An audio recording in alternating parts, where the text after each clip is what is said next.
This week on the Love and Marriage Huntsville reunion. Trying to have threesomes with your husband. Girl, you are lying. To it. Girl, you weren't open to it. I've never. All right, well, let's run you know it. what? He Did you likes not get on your knees and slob on a hook and a crook in the back of the limo on your 10-year anniversary in front of all of these people? Yo, what is up, everybody? Welcome back. Let's talk about the part 2 of Love and Marriage Huntsville season 9 reunion. Let's get right into this.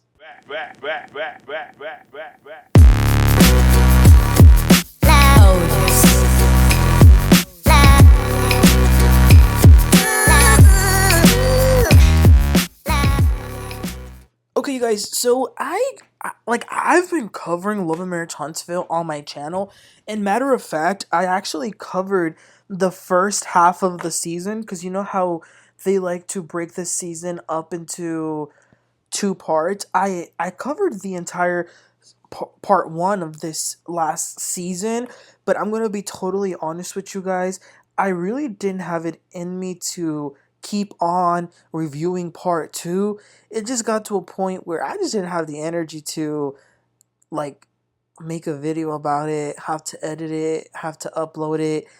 But that doesn't mean I didn't watch. I still watched, especially when I was really, really bored and I didn't really have nothing else to do.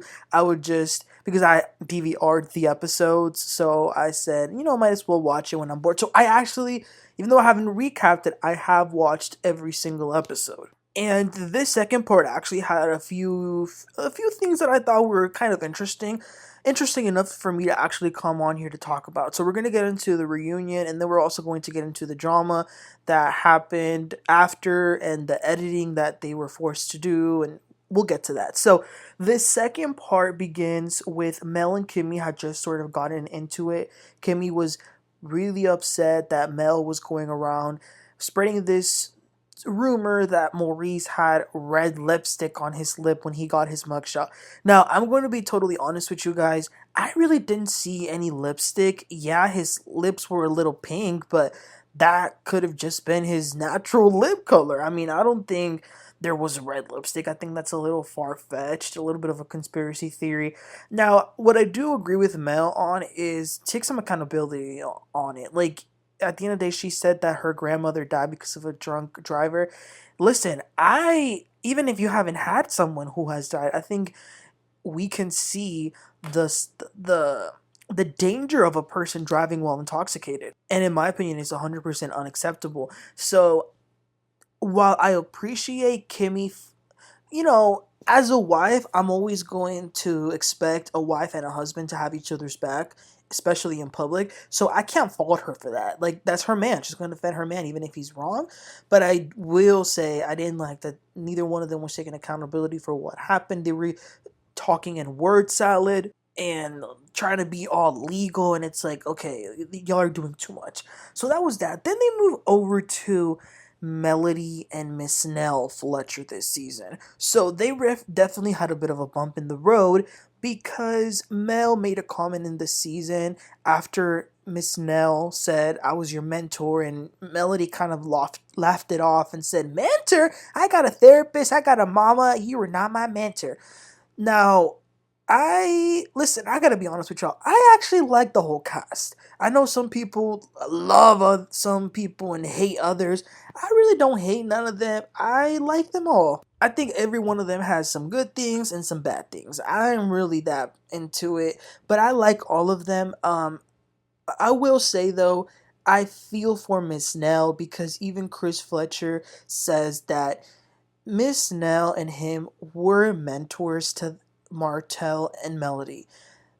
They were there to give them advice, try to counsel them through their marital issues, and he even brings up that during that time, Miss Nell's mother was dying, and some of the time that Nell was wasting on giving advice to Martell and Melody as a couple, she could have really been with her mom. Now, devil's advocate, someone probably could have said, well, that's her fault. She chose to mentor them instead of being with her mom. Yeah, that's true, but y'all know that as friends, we try to be there for our friends, and even if it means sacrificing our own time, especially if you're trying to be a good friend, if you're actually trying to help somebody out. And what Melody was pretty much saying was that they really were not her mentors.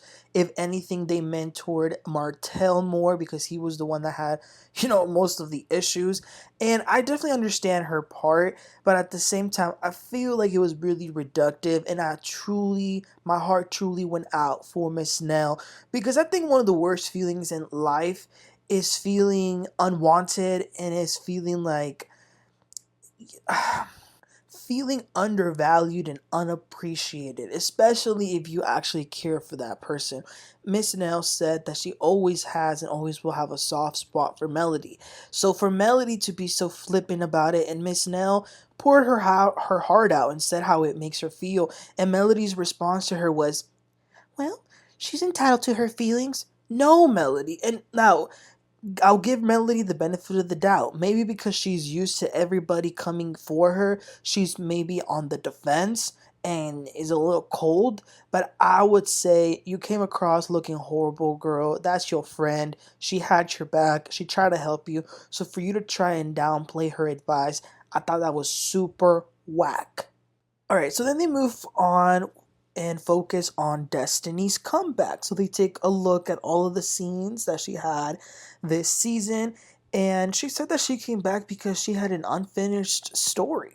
Carlos brings up how Kimmi, at one point when Destiny was originally in the cast before she left, how Kimmi had one time said that Destiny really wasn't sharing all that much with the show, and Kimmi didn't feel like she was that great of a, she didn't fit in on the show. But Kimmi says that she definitely feels much differently now. This second time around, she feels like Destiny is much different.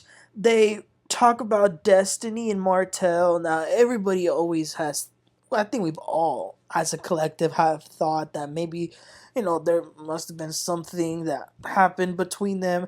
But they didn't really touch much on it. They just kind of, they questioned her if she was still in contact with Martell after she left the show, and she just said that she's been in contact with pretty much everybody when she left the show. Then they talk about Lance, Miss Nell's son. Now, I know that throughout the season, Destiny and Lance had this sort of like playful flirting around. I personally thought that it was kind of playful and kind of innocent, but some of the scenes that they were showing, I think those were unaired, because I do not remember seeing Lance and Destiny kissing, and they showed that. So apparently this was kind of for real. So Carlos asks her if she's attracted to him, and she says, "Yeah, she's always been attracted to him." Then this is where it gets a little messy.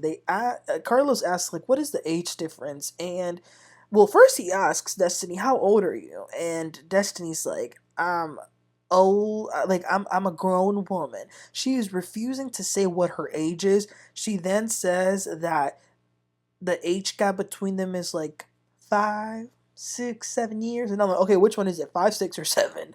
Miss Nell then jumps in. She's like, it's actually about 9 year difference. And that was so awkward because Destiny kept on saying that that wasn't the age difference, and they kept wanting to ask her what her age is, but she didn't want to say it. And then Miss Nell says, "Well, didn't you tell me you were 42?" And then Destiny says, "I never told you that." And they had this like awkward back and forth. It was just, it felt weird. Anyway, it actually ends up being a little weirder because Carlos asks Chris and Nell if what has Lance told them about Destiny, and they just said, "Oh well, he hasn't really said much, just that she's a nice lady." It was kind of giving that they didn't want Destiny as a daughter-in-law, because they even asked Nell point blank, would she like Destiny to be with Lance, and Nell says, "I think I need to get to know Destiny better, because clearly I really don't know much of her truth or whatever." So that was interesting. So then they bring Sunny out. So Sunny had a red dress, just like Destiny, and they ask her, "Where is Moses?" And she kind of gives a word salad, but Moses is in jail, okay? He's in jail. And they ask, what does she think about the way people have talked about her relationship with Moses? And Sunny says people need to mind their business. And she says that there was no underhanded stuff. It wasn't like she broke a girl code. She said at the end of the day, her and Destiny were not friends, it was a working relationship. Now, did she think Destiny was cool? Yeah, of course she did. But it's not like, oh, a best friend who goes and dates her friend's ex. It was nothing like that. She says that it is what it is. Then Tisha gets all activated and starts telling Sunny off. And I just thought, Tisha, please, like, save that energy for your husband that clearly doesn't. Oh, never mind. Okay, you guys, but then this is the thing.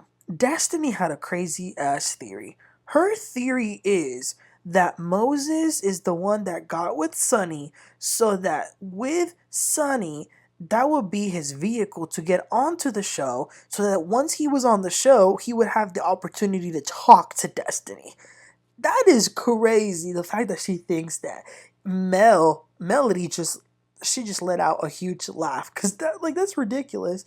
And then Destiny accuses Melody and Sunny of meeting up in July to concoct this storyline and bring it onto the show. So that's when Carlo King has to jump in there and say that no, that he admits that he is messy, and that when they found out that Sunny, an ex-producer of his, was with Destiny's ex, they reached out to her to come on to the show. And he says that maybe there can be some grace for Sunny because at the end of the day, a lot of negativity has come her way from the fans. And he asks if there can be any forgiveness. Sunny says that as far as her, she's good. She can move on. She can be positive. They ask if she can apologize to Destiny again, and she says no because she already apologized at the girls' trip, so she doesn't really think she should do it again.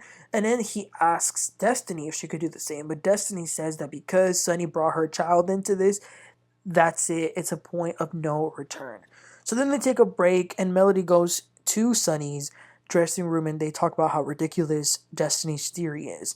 So then, to end this second part, Tricia and Ken come out.